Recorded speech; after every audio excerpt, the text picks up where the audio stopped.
Well, there's one Edmonton Oilers related team still playing right now, and that's the Bakersfield Condors of the American Hockey League. They're playing against the San Diego Gulls, the affiliate of the Anaheim Ducks. And Ken Holland has spent some time down there, predictably, he's the general manager, to, I would assume, get a sense of what he's got down there and what he's got to play with when it comes to making up the Oilers roster for next season. Well, I'm sure he looks at Tyler Benson and says, okay, is this guy quite ready to be a top 6, top 9 forward, point-a-game player in the American League? And he's looked at his defense probably more than the forwards, because that's the strength of the Oilers in the organization, is their defensemen. Caleb Jones, Lagesson, Swedish defenseman, and Ethan Bear, and he's got another Swedish defenseman, Joel Persson, coming. So if he's got any strength, it's on defense, along with Evan Bouchard, who's already playing in the playoffs, and he's looking at that, saying, do we need them all? Where do I fit them in, and do I trade any of them?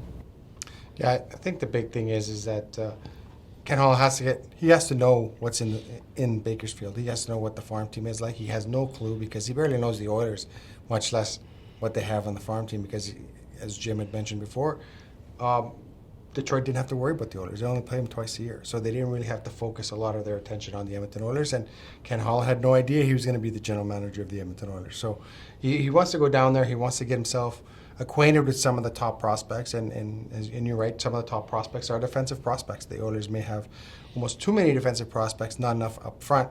So that kind of gives him his idea of the currency they have in the American Hockey League. And of course, we're heading into what a month and a half before the draft is on us, as well as free agency. And if there's any deals to be made, it's at the draft. And you have defensemen, I believe, last I checked, are hot commodities. Well, you're right. I think they'll try to keep all their draft picks. I think they'll be trying to make hockey trades if they possibly can at the draft, trading a defenseman prospect for a forward from another team. And Milan Lucic, you might have to give up a prospect defenseman in a deal with Lucic, for whatever they can get back. And they don't want money back. They want, a younger player, or probably another draft pick if they can get one.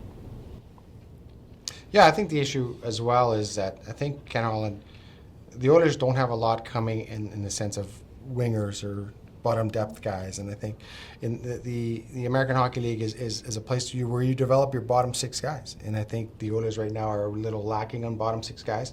So if they do have a lot of good defensive prospects, I wouldn't be surprised if they made some trades to get a bit more offensive forward prospects, and then try and develop those guys there. I think Ken Holland would probably want to see his American Hockey League be a bit more balanced. He doesn't want to have such good young defensemen and not have anyone up front. And I think that's one of the issues that I wouldn't be surprised if he did make some minor league deals just to tweak their prospects in Bakersfield. I think he's probably looked at the minor league team and said, okay, if I trade an older player, is this minor league player going to be able to take that guy's spot on the NHL right now, like for next season?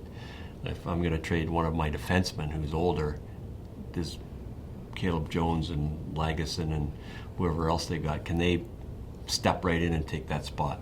And if they can't, then you might have to hold on to these defensemen for another year. Because they're going to try to improve your forward ranks in the NHL. Get a top 6 forward. You're going to have to try to deal probably one of your NHL defensemen. In a Clefbaum or a Nurse, an Adam Larson, that level. You're right. After that, you've got more expensive older players like Chris Russell and Sekera. And Matt Benning, I think, is on the fence. I think if they feel there's a defenseman on the minors can take Matt Benning's spot, he's eminently tradable. He's a good NHL player. He can play in the third pairing on another team. Maybe you trade Matt Benning for a forward who can play in the bottom 6. Maybe you look at Toronto and say, you've got Connor Brown, he's making $2 million. I've got Matt Benning, who makes $1.9 million. That's a pretty even up swap. Both players about the same age, so that maybe there's a deal there. But Matt Benning's an NHL player.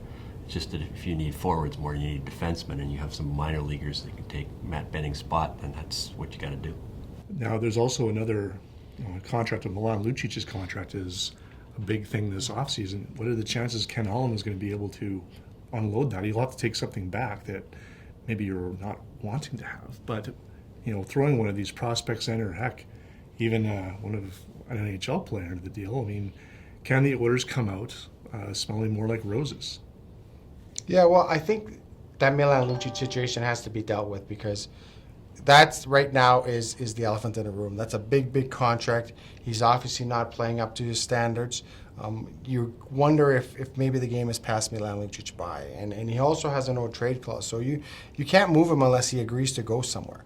And I think he's already gone out and said, yeah, I'd go to Vancouver. And I think Milan Lucic too, I think it might be getting stale here. And I think a change of scenery might be good for him to go somewhere else where he doesn't have the type of pressure that he has here. And the Oilers do need the cap room. They need to make some space available in order to do some maneuvering at the draft or before the next season, or else if they don't, then they're going to be basically in the same boat next year. The problem when you want to unload a contract is the prospect you're giving up to have the other team take the contract. Sometimes that comes back and bites you. I remember when Chicago wanted to trade Brian Bickle, they had to give up Tara Vinen as the prospect. Well, he's a very good second-line NHL player. Just to dump that $4 million contract, they gave up a good young player that they didn't want to give up. And in the Oilers' case, if they wanted the team to take Lucic, you don't want to give up a prospect that 3 years down the road you're going to say, oh, man, what did we do that for? Just to save some money now.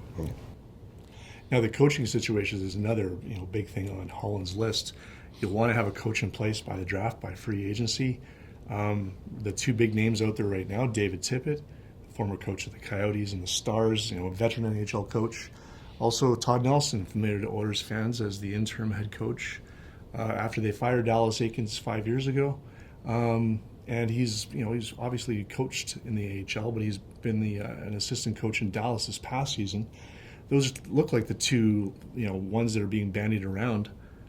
Which way do the Oilers go? Do they go with the more experienced Tippett, or would they go for a guy like Nelson, who has a little bit of NHL coaching experience, but is, be relatively new to the job? Well, I know if you ask the fans at Edmonton, they want Todd Nelson here. They don't want Dave Tippett. I think Dave Tippett's coached an awful lot of games, 1,100 games in this National Hockey. He hasn't forgotten how to coach. I can't see Ken Holland hiring anybody who's not been a head coach in the NHL, whether that's interim or like Todd Richards, say in Tampa, who's coached a couple of places. He's not hiring Sheldon Keefe or Chris Knobloch, who's never coached in the NHL before, because he's got enough player things on his plate rather than hold the hand of a guy who's never been a head coach in the NHL before. So it'll be somebody with some experience, whether it's a lot of experience or some experience. I don't know. I mean, if he wants to grow with a coach, does he grow with Dave Tippett, who's already 57 years old, or does he go with a younger guy and grow with him like Jeff Blashill in Detroit? Ken Holland was a GM. Well, I think Ken Holland talked about bringing stability to the Edmonton Oilers, and coaching is somewhere where the Oilers haven't had any stability. They've gone through, it's going to be 9 coaches in 10 years when whoever comes in. And I think Ken Holland knows who he wants. I think he's got his list, and he's probably had his list for a long time. And I believe that he wants a guy that's going to come in here and be successful for 3, 4, 5 years. I don't think he wants to come in here and have to let the guy go after 2.5 years. And you look at the situation with GMs now, they used to say that GMs would have 3 coaches before they would be fired, and it's now down to 2 coaches before they'd be fired. So that just puts so much onus on getting the right guy right away, because you only get 2 strikes as opposed to 3 where it used to be. That right guy right away might be Ralph Kruger, except he's already said he's not coming back to Edmonton under any circumstances. Yeah. So Ralph, now his name's out there for the Buffalo job after he said he wasn't coming back to the NHL unless he was a president or something like that. So we'll wait and see what happens there.